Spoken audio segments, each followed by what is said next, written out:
بسم الله الرحمن الرحيم إن الحمد لله والصلاة والسلام على أشرف الأنبياء وعلى آله وأصحابه أجمعين أما بعد آج ہمارا جو ٹاپک ہے وہ سند کے حوالے سے ہے کہ سند کیا چیز ہے اور اس کی اہمیت اور یہ کب شروع ہوئی اور اس کا فائدہ کیا ہے اور کس انداز سے امت نے اس کو اختیار کیا ہے۔ یہ اور چند چیزیں جو ہیں اس حوالے سے ہمارے سامنے ہوں گی انشاءاللہ العزیز۔ سب سے پہلی بات جس چیز کو ہم نے سمجھنا ہے وہ اس انداز سے ہے کہ اس کا معنی کیا ہے اور اس کا مقصد کیا ہے۔ تو نبی اکرم صلی اللہ علیہ وآلہ وسلم کی روایت کو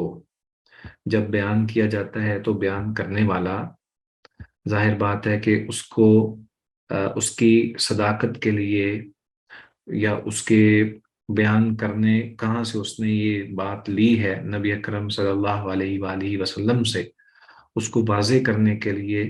وہ اپنے اساتذہ کا ذکر کرتا ہے، کیونکہ نبی اکرم صلی اللہ علیہ وآلہ وسلم کا فرمان ہے کہ جو شخص میری طرف جھوٹ کی نسبت کرے وہ اپنا ٹھکانہ جہنم میں سمجھے۔ اور اللہ تبارک و تعالیٰ کا بھی فرمان ہے کہ ان جاءکم فاسق بنبأ فتبینوا، کہ اگر تمہارے پاس کوئی فاسق آ جائے، ایسا شخص جس کی صداقت پر آپ کو یقین نہ ہو، تو فتبینوا، اس کی چھان پھٹک کر لو، اس کو دیکھ لو کہ وہ کس انداز سے بات کر رہا ہے، کہ وہ بات بھی صحیح کر رہا ہے یا نہیں کر رہا۔ تو یہ حکم الہی بھی ہے، اور پھر نبی اکرم صلی اللہ علیہ وآلہ وسلم کی حدیث کا مقصد بھی ہے کہ احادیث کی جو اصل ہے، یعنی اس کے نسبت کو جانا جائے اور پہچانا جائے کہ کیا واقعی یہ حدیث جو ہے یہ صحیح ہے یا اس کے اندر کوئی بات ہے۔ دوسری بات، حدیث کے جو فوائد ہیں ہمارے سامنے وہ بھی ہم سے کوئی چھپے ہوئے نہیں ہیں اس کی سند کے اعتبار سے، کہ جب کوئی بھی حدیث ہمارے سامنے آتی ہے اس میں سب سے پہلے ہم یہ دیکھتے ہیں کہ کیا یہ واقعی وہی حدیث ہے، جو وہی الفاظ ہیں جو نبی اکرم صلی اللہ علیہ وآلہ وسلم کی طرف منسوب کیے گئے ہیں۔ تو سند کی وجہ سے ہمیں جو چیز سمجھ آتی ہے اس میں یہ بات سامنے آتی ہے کہ آیا یہ حدیث واقعی نبی اکرم صلی اللہ علیہ وآلہ وسلم کے الفاظ کے ساتھ ہمارے سامنے ہے، یا پھر یہ موقوف ہے کہ صحابہ رضی اللہ تعالی عنہم کے الفاظ یا ان کا موقف ہے یا ان کے اعمال ہیں، یا پھر یہ کہ اس کے بعد کسی ائمہ حدیث میں سے کوئی اپنے الفاظ جو ہیں وہ بیان کیے ہیں۔ اس میں ہوتا یہ بھی ہے کہ بعض اوقات جیسے کہ صرف متن کا اظہار کر دیا جاتا ہے اور حدیث کو بیان نہیں کیا جاتا، تو اس میں بہرحال اس کی تصدیق اور تثبت کے لیے اور اس کے مزید ایقان کے لیے ہمارے لیے ضروری ہے کہ ہم نبی اکرم صلی اللہ علیہ وآلہ وسلم کی طرف جس چیز کی نسبت کی گئی ہے اس کو اچھے طریقے سے سمجھیں۔ تو جو اس کو سمجھنا ہے اس کو سند کہا جاتا ہے، اور اس میں جو اس کا جو سند کا لغوی معنی ہے کہ کسی چیز پر اعتماد کرنا یا بھروسہ کرنا، اور اس کی جو اصطلاحی تعریف ہے وہ وہی ہے کہ ایسا رجال کا وہ سلسلہ جو متن تک پہنچانے والا ہوتا ہے۔ اگرچہ سند کا جو تعلق ہے وہ رجال کے ساتھ ہے، اور استاد اور اس کے شاگرد اور پھر اس کے شاگرد اور اس کے پھر شاگرد، یا یوں سمجھ لیں کہ اگر ہم اس کو دوسری طرح دیکھیں کہ ہم استاد پھر اس کے استاد اور پھر اس کے استاد، یہاں تک کہ وہ صحابی تک بات پہنچتی ہے، اور صحابی جو ہے وہ نبی اکرم صلی اللہ علیہ وآلہ وسلم تک اس بات کو پہنچاتا ہے۔ تو یہ اس چیز کو جاننا اور اس کے مطابق پھر اس کے بارے میں یقین رکھنا اور تثبت رکھنا، تو یہ واضح ایک ایسی چیز ہے جس کے لیے سند کی ضرورت ہے۔ اور یہ خصوصیت بالخصوص جس کو ہم اختیار کیے ہوئے ہیں، یا ائمہ حدیث اور ائمہ محدثین نے جس کو بڑی اہمیت دی ہے، یہ امت مسلمہ کی خصوصیت میں سے ہے کہ چونکہ ہمارے سامنے ایک بات تو یہ واضح ہے کہ قرآن مجید کی حفاظت اللہ تبارک و تعالیٰ نے انا نحن نزلنا الذکر و انا لہ لحافظون کے ذریعے اپنے ذمہ داری اللہ تعالیٰ نے اٹھا لی ہے، لیکن حدیث کے ساتھ محبت اور حدیث کو اختیار کرنا اور اس کی حفاظت کرنا، یہ امت کے لیے ہے، امت کے لیے چھوڑ دی گئی ہے یہ چیز۔ اس کا فائدہ ظاہر بات ہے کہ جتنا اہتمام ہم نبی اکرم صلی اللہ علیہ وآلہ وسلم کے الفاظ اور آپ علیہ الصلوۃ والسلام کی جو جو ان کا مقصد تھا کہ میری امت اس پر عمل کرے، وہ ساری کی ساری چیزیں جب ہم اس کے لیے اہتمام کریں گے تو لا محالہ ہماری نبی اکرم صلی اللہ علیہ وآلہ وسلم کے ساتھ بھی محبت جو ہے وہ بڑھتی چلی جائے گی۔ تو جتنا انسان سنت کے قریب ہوتا ہے یا حدیث کو پسند کرتا ہے اور حدیث کے حوالے سے وہ زیادہ غور و خوض کرتا ہے، اتنا ہی زیادہ وہ نبی اکرم صلی اللہ علیہ وآلہ وسلم کے ساتھ جڑ جاتا ہے اور آپ علیہ الصلوۃ والسلام کے ساتھ محبت کرنے لگتا ہے۔ اسی طرح یہ بات ہمارے سامنے مختلف ائمہ کے ذریعے بھی آتی ہے کہ امام عبداللہ بن مبارک رحمہ اللہ بیان کرتے ہیں، جیسے بیننا و بین القوم القوائم، یعنی الاسناد، کہ ہمارے محدثین اور دوسرے لوگوں کے درمیان جو قابل اعتماد چیز ہے وہ اسناد ہی ہے، کہ سند کے ذریعے ہم لوگوں سے کوئی چیز لے سکتے ہیں۔ تو یہ بڑی ہی اہمیت والی چیز ہے۔ اسی طرح امام حاکم رحمہ اللہ یہ بیان کرتے ہیں کہ اگر اسناد نہ ہوتی تو محدثین اس کی طلب اور اس کی حفاظت اور صیانت کا مکمل اہتمام نہ فرماتے، تو یہ اسلام جو ہے اس بنا پر، یا احادیث جو ہیں وہ اس بنا پر ضائع ہو جاتی، اور ایسی حالت میں ملحدین اور بدعتیوں کو حدیثیں گھڑنے اور اسانید کو تبدیل کر کے لوگوں کے سامنے پیش کرنے کی قدرت حاصل ہو جاتی، اور جب احادیث اسانید سے خالی ہوں گی تو وہ احادیث جو ہیں وہ بے اعتبار ہو جائیں گی۔ تو مقصد یہ ہے امام حاکم رحمہ اللہ کا کہ اسناد دراصل محدثین کا یہ طرح امتیاز ہے کہ انہوں نے اس کے ذریعے حدیث کی حفاظت کی ہے، اور اس بنا پر ملحدین اور بدعتیوں کو حدیث کے اندر کو کمی بیشی کرنے اور اس کے اندر تبدیلی کرنے یا اپنی بدعت کو شامل کرنے کے حوالے سے رکاوٹ بن گئی ہے۔ تو یہ ایک بہت بڑا عمل ہے جس کی تعریف بھی کی جاتی ہے۔ اور امام عبداللہ بن مبارک رحمہ اللہ ایک اور جگہ پہ بیان کرتے ہیں کہ الاسناد من الدین لو الاسناد لقال من شاء ما شاء، کہ سند بیان کرنا یہ دین کا ہی حصہ ہے، اگر اسناد نہ ہوتی تو جس کے دل میں جو آتا وہ کہتا رہتا۔ اس سے یہ ثابت ہوتا ہے کہ دراصل اسناد اس کا تعلق اگرچہ ایک ضمناً حدیث کے ساتھ اس کا تعلق جوڑا جاتا ہے، لیکن حقیقت میں یہ دین کا حصہ ہے کہ اس کے ذریعے دین کو محفوظ کیا گیا ہے، اور اس کا حکم چونکہ اللہ تبارک و تعالیٰ نے بھی دیا ہے فتبینوا کے ذریعے، اور نبی اکرم صلی اللہ علیہ وآلہ وسلم نے بھی اپنی طرف نسبت کرنے والے کے لیے جہنم کا ذکر کیا ہے۔ تو یہ دین کا ہی حصہ ہے کہ اس کے مطابق ائمہ محدثین نے اس کو اختیار کیا ہے اور سند کو اچھے طریقے کے ساتھ جو ہے وہ اپنایا ہے۔ یہ معاملہ جو ہے یہ دراصل اس وقت بہت زیادہ شد و مد کے ساتھ سامنے آیا کہ اسناد کی جو ہے وہ چھان پھٹک کی جائے یا پوچھا جائے کہ حدیث واقعی سنی ہے یا نہیں سنی۔ یہ دراصل صحابہ رضوان اللہ علیہ مجمعین کے دور میں ہی یہ واقعہ رونما ہوتے رہے، جیسا کہ سیدنا عثمان بن عفان رضی اللہ تعالی عنہ کے دور میں جب اختلاف اور انتشار پھیلا اور خوارج اور دیگر جو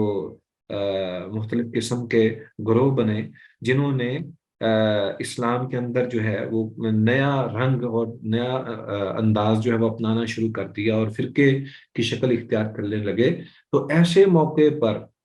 انہوں نے چاہا کہ احادیث کے اندر جو ہے وہ خرد برد کی جائے یا اس کے اندر تبدیلیاں کی جائیں، اور احادیث اس موقع پر بہت ساری بنائی بھی گئیں جس میں کچھ حلال کو حرام اور حرام کو حلال بھی ٹھہرایا گیا۔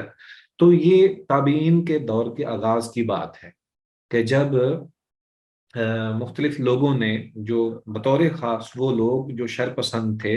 یا وہ ایسے مسلمان جن کا اسلام جو ہے وہ تثبت کی حالت میں یا بہت زیادہ درست نہیں تھا، اور ان کے دور تابعین کے دور میں انہوں نے جو فتنوں کو صحیح طور پر سمجھ نہیں پائے، تو وہ ایسی صورتحال ہو گئی کہ بہت سارے لوگوں نے اپنی طرف سے ہی حدیثیں گڑھنا شروع کر دی۔ تو پھر اس موقع پر محدثین رحمہم اللہ انہوں نے یہ دیکھا کہ انہوں نے فیصلہ کیا کہ جب بھی ہم کسی حدیث کو سنیں گے تو پھر ہم سند کا بھی پتہ کریں گے کہ سند ہے کہ نہیں، کیا واقعی اس نے یہ بات سنی ہے، اور مکمل تحقیق اور تفتیش کریں گے، اور پھر اس کے بعد حدیث کو قبول کریں گے، کہ اس کے بغیر حدیث کو قبول ہی نہیں کریں گے۔ چنانچہ انہوں نے مختلف انداز اپنائے، مختلف طریقہ کار اپنائے، مختلف قواعد و ضوابط بنائے، کہ جن کے ذریعے انہوں نے حدیث کی چھان پھٹک کرنی شروع کی، اور جن جن ذریعے سے وہ احادیث ان تک پہنچتی رہیں، وہ باقاعدہ پھر بعد ازاں انہوں نے باقاعدہ ان کے طبقات بھی بنائے کہ یہ فلاں طبقے کا راوی ہے، اور پھر اس فن میں اس مقصد کے لیے مختلف کتابیں بھی تصنیف کی گئیں، مختلف فنون بھی وضع کیے گئے، جن میں مثال کے طور پر یہ بیان کیا جا سکتا ہے کہ مثلا اسماء کے حوالے سے، اسماء رجال کے حوالے سے کہ ان کے نام نسب یہ پتہ کیے گئے، پھر اس کے ساتھ ساتھ ان کے شیوخ اور تلامذہ کا پتہ کیا گیا کہ جن جن لوگوں نے احادیث کو بیان کیا ہے ان لوگوں کے بیان کرنے والوں کے کون اساتذہ تھے، اور پھر آگے ان کے تلامذہ کیسے تھے، اور پھر اس کے بعد اس کے لیے علیحدہ علیحدہ کتابیں بھی رکھی گئیں، تصانیف بھی علیحدہ کی۔ پھر یہ بھی دیکھا گیا، غور کیا گیا کہ اگر استاد اور شاگرد میں کوئی ضابط ہے، کوئی ثقہ ہے، کہ کوئی عادل ہے، پھر اس کی حدیث کو لیا گیا، اور اس کے لیے باقاعدہ محدثین نے ان کے طبقے بنائے، طبقے وضع کیے، اور ان کے اوپر جو ہے وہ اپنا حکم بھی لگایا کہ یہ راوی جو ہے یہ ثقہ ہے، یہ ضعیف ہے، اور یہ اس کا یہ درجہ ہے، اس کا یہ درجہ ہے، اور اس میں اس بات کو ایک اختیار کیا گیا کہ اگرچہ ایک طرف وہ متقی بھی ہے، لیکن یہ بھی تو سمجھنا ہے کہ متقی ہونے کے ساتھ ساتھ کیا وہ حدیث کو سنبھال بھی سکا ہے، جو وہ بیان کر رہا ہے وہ کیا حدیث کی حفاظت بھی کر سکا ہے کہ نہیں کر سکا، جس طرح اس نے سنی ہے اسی طرح ہی اس نے اس کو قبول کیا ہے اور پھر آگے پہنچایا ہے کہ نہیں پہنچایا۔ اور اس حوالے سے مختلف واقعات بھی آتے ہیں، یا محدثین کے اقوال بھی آتے ہیں، جس میں امام محمد بن سیرین رحمہ اللہ کا ایک فرمان بھی ہے کہ لم یکونوا یسألون عن الاسناد فلما وقعت الفتنة قالوا سموا لنا رجالکم فنظر الى اہل السنہ فیؤخذ حدیثهم، کہ ہمارے سامنے پہلے اسناد کے حوالے سے ہم سوال نہیں کیا کرتے تھے، لیکن جب فتنے جو ہیں وہ واقع ہو گئے، فتنے رونما ہوئے، تو پھر ہم کہتے تھے کہ ہمارے لیے اپنے اساتذہ کا ذکر کرو، ہمارے لیے جن جن لوگوں سے تم نے یہ بات لی ہے ان کا ذکر کرو کہ وہ کون ہیں۔ ہم دیکھتے کہ اگر وہ اہل سنت سے ہیں تو ہم ان کی حدیث کو لے لیتے، اور ہم پھر دیکھتے کہ اگر وہ اہل بدعت سے ہیں فلا یؤخذ حدیثہم، تو ہم ان کی حدیث کو نہ لیتے، اگر وہ اہل بدعت سے ہوتے تو ہم ان کی حدیث کو نہیں لیتے تھے۔ تو یہ محدثین کرام رحمہم اللہ نے اس حوالے سے بہت ہی زیادہ کام کیا ہے۔ اسی طرح امام سفیان ثوری رحمہ اللہ کے بارے میں آتا ہے کہ وہ بیان کرتے ہیں الاسناد سلاح المؤمن،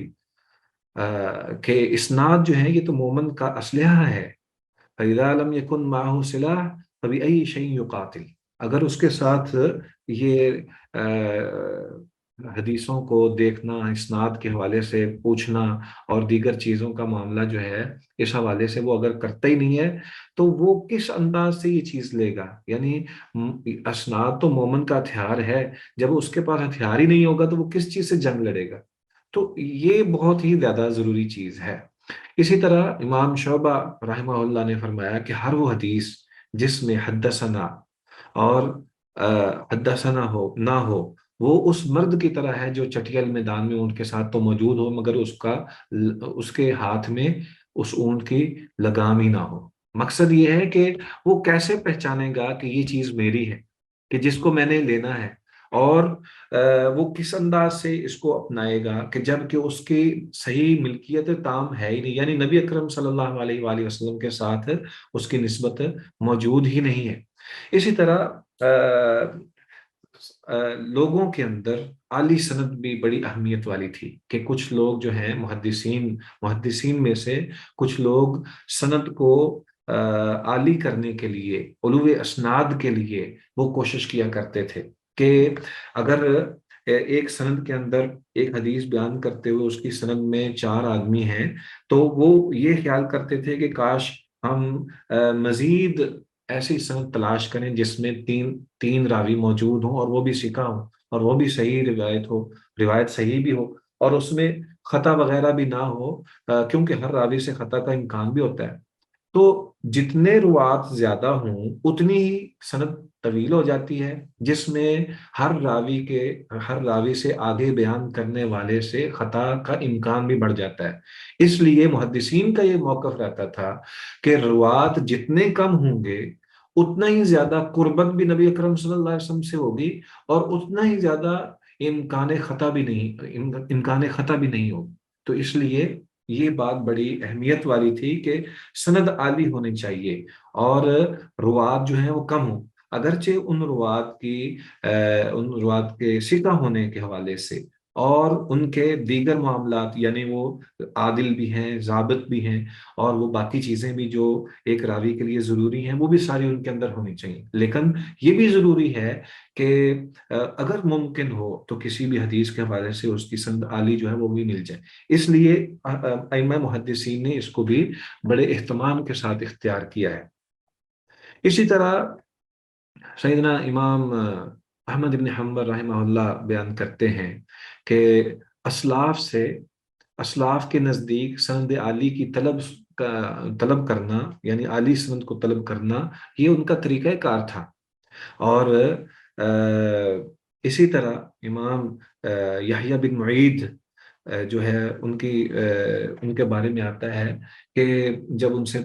کہا گیا کہ آپ کو کس چیز کی خواہش ہے، تو انہوں نے بیان کیا کہ خالی گھر ہو اور عالی سند وہ مجھے مل جائے، تو یہی میری ایک خواہش ہے کہ میں نبی اکرم صلی اللہ علیہ وآلہ وسلم کے جتنا قریب ہو سکوں اتنا ہی قریب ہو جاؤں۔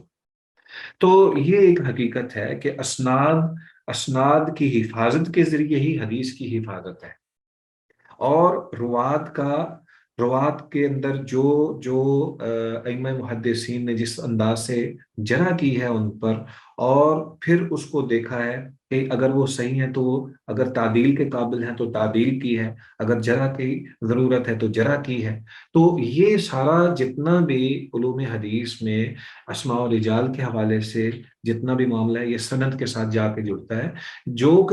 جو کہ بالآخر حدیث کے تثبت کے لیے اور نبی اکرم صلی اللہ علیہ وسلم کی قربت کے لیے ضروری ہے۔ اسی طرح یہ بیان کیا جاتا ہے کہ سند کی 2 اقسام ہیں، ایک سند عالی ہے اور ایک سند نازل ہے۔ سند عالی اس سند کو کہا جاتا ہے جس میں راویوں کی تعداد دوسری سند کی راویوں کی نسبت کم ہو، اور سند نازل وہ ہے جس میں راویوں کی تعداد دوسری سند کی نسبت زیادہ ہو۔ مقصد یہ ہے کہ جتنا زیادہ سند عالی مل جائے، سند عالی کا مطلب یہ ہے کہ روات کم ہوں، اور سند نازل کا مطلب یہ ہے کہ روات زیادہ ہوں۔ تو ائمہ محدثین اس بات کو سند کی 2 اقسام کے ذریعے بیان کرتے تھے کہ ایک سند عالی اور ایک سند نازل۔ تو اس حوالے سے محدثین کا یہ موقف تھا کہ جتنا زیادہ سند عالی جو ہے وہ ہوگی اتنا ہی زیادہ مفید ہے۔ اسی طرح یہ کام جو ہے سند عالی حاصل کرنے کے لیے صحابہ اکرام رضوان اللہ علیہ مجمعین کا بھی یہی طریقہ تھا،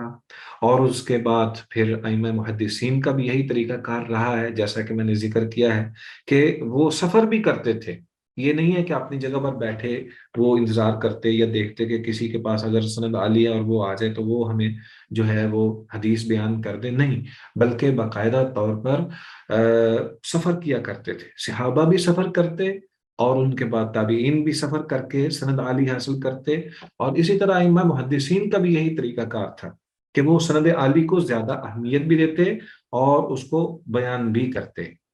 تو یہ ساری چیزیں جو ہیں یہ اہمیت سند کی وجہ سے ہی ہیں۔ اس حوالے سے جو ایک دو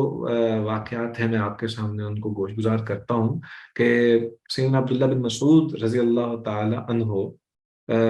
کے جو شاگرد تھے، یہ دور فاروقی ہے، یعنی حضرت عمر فاروق رضی اللہ تعالیٰ عنہ کے دور کے اندر یہ بات سامنے آتی ہے کہ عبداللہ بن مسعود رضی اللہ تعالیٰ عنہ کے جو شاگرد تھے وہ باقاعدہ طور پر کوفہ سے مدینہ کی طرف سفر کرتے۔ ایک تو حضرت عبداللہ بن مسعود کوفہ میں موجود ہوتے تھے اور حضرت عبداللہ بن مسعود سے روایت سن لیتے، لیکن ان کا یہ موقف ہوتا کہ ہم کسی نہ کسی طرح سند عالی کر لیں، چنانچہ وہ کیا کرتے، کوفہ سے مدینہ جاتے تاکہ جو حدیث وہ حضرت عبداللہ بن مسعود کے ذریعے ان کو ملی ہے وہ براہ راست وہ سیدنا عمر فاروق رضی اللہ تعالی عنہ سے وہ روایت جو ہے ان کی سماعت جو ہے وہ کریں اور اس حوالے سے اپنی سند کو عالی کریں۔ چنانچہ یہ بہت ہی ایسے شاگرد جو ہیں جو کوفہ سے مدینہ منورہ پہنچے اور یہاں آ کر سیدنا ابو ایوب انصاری رضی اللہ تعالی عنہ اور سیدنا جابر رضی اللہ تعالی عنہ کے ہاں وہ ٹھہرا کرتے اور مختلف صحابہ اکرام رضوان اللہ علیہ مجمعین سے روایات کو سنتے اور اپنی سندیں جو ہیں وہ علی کرتے۔ اسی طرح محدثین کرام کے حوالے سے خطیب بغدادی بیان کرتے ہیں کہ امام احمد بن حنبل رحمہ اللہ سے کہا گیا کہ کیا آپ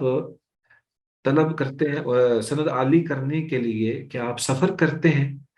اور آپ نے کبھی سفر کیا ہے؟ تو انہوں نے کہا کیوں نہیں، بلکہ معاملہ اس سے بھی بڑھ کر ہے کہ امیر المومنین سیدنا عمر فاروق رضی اللہ تعالیٰ عنہ کی روایت کردہ ایک حدیث سیدنا علقمہ اور سیدنا اسود جو ہے ان تک پہنچی تو ان دونوں نے اسی پر قناعت نہیں کی بلکہ ان کی سماعت کے لیے وہ باقاعدہ طور پر حضرت عمر فاروق رضی اللہ تعالیٰ عنہ کے پاس حاضر ہوئے اور دونوں تابعین نے سرزمین عراق سے مدینہ کی طرف 1 ماہ کا سفر صرف اس وجہ سے کیا تاکہ وہ سیدنا عمر فاروق رضی اللہ تعالیٰ عنہ سے حدیث کو براہ راست سن سکیں۔ تو سیدنا علقمہ اور سیدنا اسود یہ دونوں تابعین حضرت عمر فاروق رضی اللہ تعالیٰ عنہ سے حدیث کو سننے کے لیے مدینہ پہنچتے۔ اسی طرح بعض اوقات ایسا بھی ہوتا کہ کچھ اسناد جو ہیں وہ بہت ہی زیادہ عالی ہونے کے ساتھ صحت کے حوالے سے بھی بہت اچھی ہوتی اور وہ تمام سندوں سے زیادہ قوی بھی ہوتی، مضبوط بھی ہوتی، تو محدثین کا اس حوالے میں اختلاف بھی ہوتا ہے۔ بعض اوقات وہ کچھ ائمہ جو ہیں وہ اس بات کے قائل بھی ہوتے تھے اور کچھ اس بات کے قائل نہیں ہوتے تھے، جیسے امام سیوطی رحمہ اللہ بیان کرتے ہیں کہ صحیح بات یہ ہے کہ کسی سند کے بارے میں لازمی طور پر یہ نہیں کہا جا سکتا کہ وہ سب سے صحیح اسناد ہے، کیونکہ صحت کے حوالے جو ہیں یا صحت کے جو مراتب ہیں وہ ان میں تفاوت بھی آتا ہے کہ صحت کی شرطوں کے پائے جانے پر بعض اوقات کوئی جو سند ہے وہ قبول کے اعلیٰ درجے کو پہنچ جاتی ہے اور بعض جو ہیں وہ اس میں کم درجے تک ہوتی ہے۔ تو صرف یہ طے کر لینا کہ فلاں سند جو ہے وہ سب سے زیادہ اہمیت والی ہے یہ بات درست نہیں ہے، کیونکہ بہت ساری ایسی اسناد بھی ہوتی ہیں جو کہ اس سے ہٹ کر بھی ہوتی ہیں اور وہ بھی زیادہ بہتر ثابت ہو سکتی ہیں یا زیادہ ان کے اندر قوت موجود ہوتی ہے اور وہ صحیح ہوتی ہیں۔ تو یہ مختصر سا ایک ابتدائیہ ہے، تو انشاءاللہ العزیز اس میں اسناد کے حوالے سے جو بطور خاص چیزیں ہیں وہ اس میں شامل ہو چکی ہیں جو میں نے آپ کے سامنے رکھی ہیں۔ ہم جن باتوں کا ذکر کر رہے تھے اس میں اسناد کے حوالے سے جزوی اس کی تعریف اور اس کے مقاصد اور محدثین کرام کا جو طرز عمل رہا ہے اور جو انہوں نے اختیار کیا ہے اس کی خصوصیات کے حوالے سے چند ایک چیزیں جو ہیں وہ بیان کی گئی ہیں۔ تو جس کو ہم نے سمجھا ہے اس میں جس چیز کو ہم خلاصے کے طور پر سامنے جو پیش کر سکتے ہیں وہ یہ ہے کہ نبی اکرم صلی اللہ علیہ وآلہ وسلم کے دور میں اسناد تو بالکل نہیں تھی. یہ امت کا اجماع ہے کہ تمام صحابہ عدول ہیں، اور کسی بھی صحابی کے بارے میں یہ تصور نہیں کیا جا سکتا کہ اس نے نبی اکرم صلی اللہ علیہ وآلہ وسلم کے حوالے سے کوئی ایسی بات کی ہے جو کہ درست نہیں ہے. تو جیسا کہ صحابہ بیان کرتے ہیں، ایک صحابی بیان کرتے ہیں کہ ہم نبی اکرم صلی اللہ علیہ وآلہ وسلم سے جو حدیث آپ کو بیان کرتے ہیں، یہ ضروری نہیں ہے کہ ہم نے آپ صلی اللہ علیہ وسلم سے براہ راست سنی ہو. حضرت برا بن عازب رضی اللہ تعالیٰ عنہ سے روایت ہے، لیکن وہ کہتے ہیں کہ ہم اپنے کسی ساتھی سے کوئی بات سنتے ہیں، اور کچھ ہم نبی اکرم صلی اللہ علیہ وسلم سے بھی سنتے ہیں. لیکن بات یہ ہے کہ ہمارے ساتھیوں نے جو بھی حدیثیں ہمیں سنائی ہیں، ہم ان کی تکذیب نہیں کرتے. مقصد یہ ہے کہ تمام صحابہ رضوان اللہ علیہ مجمعین نبی اکرم صلی اللہ علیہ وآلہ وسلم کی طرف جو بھی حدیث بیان کرتے وہ بالکل درست بیان کرتے، اور اس حوالے سے وہ باقاعدہ طور پر اس کا اہتمام کرتے، اس کو یاد کرنے کے حوالے سے، اور اس میں کسی قسم کا شبہ نہ ہوتا. اور یہ بات تو اب بھی ہمارے سامنے عملی طور پر بھی ثابت ہوتی ہے کہ جب ہم احادیث کی روایات کو دیکھتے ہیں، یعنی مختلف روایات کو جب دیکھتے ہیں، تو صحابہ اکرام رضوان اللہ علیہ مجمعین بیان کرنے والے مختلف ہوتے ہیں. اور ہم دیکھتے ہیں کہ نبی اکرم صلی اللہ علیہ وسلم کے الفاظ مختلف صحابہ بیان کرنے والے ایک ہی طرح کے الفاظ ہوتے ہیں. ہم دیکھتے ہیں کہ یہ حدیث سیدنا عبداللہ بن عمر رضی اللہ تعالیٰ عنہ سے بھی ہے، ابو ایوب انصاری سے بھی ہے، جابر رضی اللہ عنہ سے بھی ہے، اور اسی طرح دیگر صحابہ سے یہ حدیثیں بیان کی گئی ہیں. اور جن کا ذکر کیا، یہ عموماً عبادات کے حوالے سے روایتیں بیان کرنے والے ہیں، تو وہ بالکل اسی انداز سے بیان کرتے جیسے کہ سارے صحابہ ایک ہی موقع پر، ایک ہی جگہ پر ایک ہی بات کر رہے ہیں. تو اس سے یہ بات سامنے آتی ہے کہ صحابہ کا جو طریقہ کار تھا وہ بالکل زبردست تھا، اور وہ عادل ہیں، اور انہوں نے جو بھی حدیث بیان کی ہے وہ بالکل ثابت شدہ ہے. اس سے جہاں پہ ہمیں اس بات کی طرف اشارہ ملتا ہے کہ ایک ہی واقعے کو بیان کرنے والے بہت سارے صحابہ کے الفاظ بھی ایک دوسرے کے ساتھ ملتے ہیں، جہاں ہمیں یہ ثابت ہوتا ہے کہ یہ صحابہ سے ہم تک یہ بات پہنچی ہے اور انہوں نے بیان کی. اسی طرح جو اسماء و رجال یا روات ہیں، دیگر روات جو بیان کرنے والے ہیں، ان پر بھی ہمارا اعتماد بڑھتا ہے. اس سے یہ بھی ثابت ہوتا ہے کہ یہ صرف صحابہ تک محدود بات نہیں ہے، بلکہ محدثین کرام رضوان اللہ علیہ مجمعین رحمہم اللہ، ان کا بھی یہی طریقہ کار رہا ہے کہ وہ جیسی بات سنتے اس کو انہی الفاظ کے ساتھ آگے بیان کر دیتے. اب اس میں یہ ایک علیحدہ فن ہے کہ بعض اوقات ہمیں یہ محسوس ہوتا ہے کہ کوئی الفاظ جو ہیں اس میں منکر آ گئے ہیں اور کچھ معروف ہیں، یا کسی کے بارے میں ہم یہ کہہ دیتے ہیں کہ یہ شاذ ہے، اور دوسرا جو ہے یہ اس حوالے سے محفوظ ہے. تو یہ چیز تو ہمارے سامنے ہے، اور محدثین نے اس کو اختیار بھی کیا ہے. لیکن زیادہ تر یہی چیز ہمارے سامنے آتی ہے کہ مختلف روایات کو جب ہم آپس میں ان کو دیکھتے ہیں تو ان کے الفاظ بھی ایک طرح کے، ان کے پیچھے جو اگر وہ حدیث فعلی ہے تو اس میں عمل بھی، نبی اکرم صلی اللہ علیہ وسلم کا عمل مبارک بھی وہ ایک طرح کا ہی بیان کیا گیا ہے. تو جہاں ہمارا اعتماد جو ہے وہ صحابہ کرام رضوان اللہ علیہ مجمعین پر جو ہے وہ کامل ہے، اسی طرح ہم سب امت جو ہے وہ اس بات پر بھی متفق ہوتے ہیں کہ آپ علیہ الصلوۃ والسلام سے بیان کرنے والے تمام روات جو ہیں، جو محدثین ہیں، انہوں نے بھی کمال حفظ کا اور عدل کا اہتمام کیا ہے کہ وہ بھی اس کو بڑے اہتمام کے ساتھ اس کو آگے حفاظت کر کے پہنچانے والے تھے. تو یہ ایک پورا امتیاز ہے اس امت کا کہ سند جو ہے اس کی حفاظت کرنا، تاکہ حدیث کی حفاظت بھی ہو. تو یہ سب سے زیادہ اہمیت والی بات. اب ہم اگر دیکھیں تو ہمارے سامنے جو بالکل چیز واضح ہے وہ یہ ہے کہ نبی اکرم صلی اللہ علیہ وآلہ وسلم کی احادیث سے ہٹ کر دیگر جو چیزیں ہیں، مثلا اگر لغت کی کوئی بات ہے، یا شعر اور ادب کی کوئی بات ہے، اور اسی طرح اگر کوئی دیگر جو بھی فنون ہیں ان کے حوالے سے بھی، مثلا تفسیری روایات ہیں یا کچھ دیگر علوم و فنون ہیں، ان کی سند کا بھی رواج اسی وجہ سے پڑا ہے کہ حدیث کا اہتمام جب محدثین نے کیا تو دیگر لوگوں نے اس کو بھی اہتمام کے ساتھ اختیار کیا. تو اسی وجہ سے جو تفسیر کرنے والے مثلا جو سب سے بڑے مفسرین ہیں ہمارے ائمہ تابعین کے اندر اگر ہم دیکھیں، یا صحابہ کرام کے بعد جو تابعین اور تبع تابعین جو ہیں ان کو اگر ہم دیکھیں تو بہت بڑے بڑے مفسرین جو ہیں ان کی سند بھی اسی انداز سے محفوظ رکھی گئی ہے. کیوں؟ اس لیے کہ تاکہ یہ وہ مقصود جو شریعت کا مقصود ہے یہ صحابہ کے بعد تابعین کے ذریعے ہم تک پہنچا ہے. آپ دیکھیں گے کہ اگر آپ بائبل کا مطالعہ کریں یا دیگر اسماوی کتب کا ہم ایک ایک کر کے بھی مطالعہ کریں تو یہ خصوصیت وہاں پہ نہیں ہے. ہم اگر آج دیکھتے ہیں کہ اگر بائبل اردو میں ہے تو اس کے الفاظ کچھ ہیں، اگر وہ عربی میں ہے تو اس کا معنی مطلب بالکل مفہوم ہی مختلف ہے، اور اس کے برعکس اگر ہم انگریزی یا جو ان کی اصل جو لینگویج ہے اور اس کو اگر ہم دیکھیں تو اس میں ظاہر بات ہے کہ جو اس بات کی مہارت رکھتے ہیں کہ زبانوں کو سمجھتے ہیں تو وہ یہ اس بات کی طرف اشارہ کرتے ہیں کہ واقعی بائبل کے اندر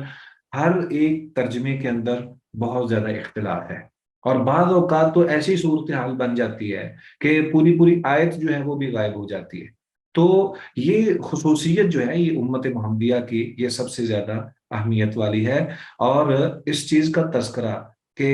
یہ خصوصیت جو ہے یہ امت محمدیہ کی ہے، یہ علامہ ابن حزم رحمہ اللہ نے اس حوالے سے ذکر کیا ہے اور اس کا خلاصہ بھی بیان کیا ہے، بلکہ انہوں نے باقاعدہ طور پر کچھ چیزیں نشان زد کی ہیں کہ جس میں بائبل کے اندر تبدیلیاں ہیں یا اہل کتاب کے اندر مختلف چیزیں جو ہیں وہ اس کے اندر فرق آ گیا ہے. تو بہرحال میں آخر میں ایک مختصر سا قول جو ہے وہ آپ کے سامنے اس حوالے سے بیان کرتا ہوں. امام ابن تیمیہ رحمہ اللہ نے اسی تسلسل کے سامنے منہاج السنہ کے اندر جو ہے وہ بیان کیا ہے کہ علم اسناد اور علم روایت جو ہے یہ علم درایت کے لیے زینے کی طرح ہے. اللہ تعالیٰ نے اس امت کی خصوصیت یہ بنائی ہے کہ اس کے برعکس اہل کتاب اور اس امت کے طرح سے بھٹکے ہوئے بدعتی فرقوں کے ہاں نقل کرنے کے لیے اسناد کا کوئی پیمانہ نہیں ہے. تو مقصد یہی ہے کہ نبی اکرم صلی اللہ علیہ وآلہ وسلم کی حدیث کو جس انداز سے محدثین نے بڑے واضح ترین طریقوں کے ساتھ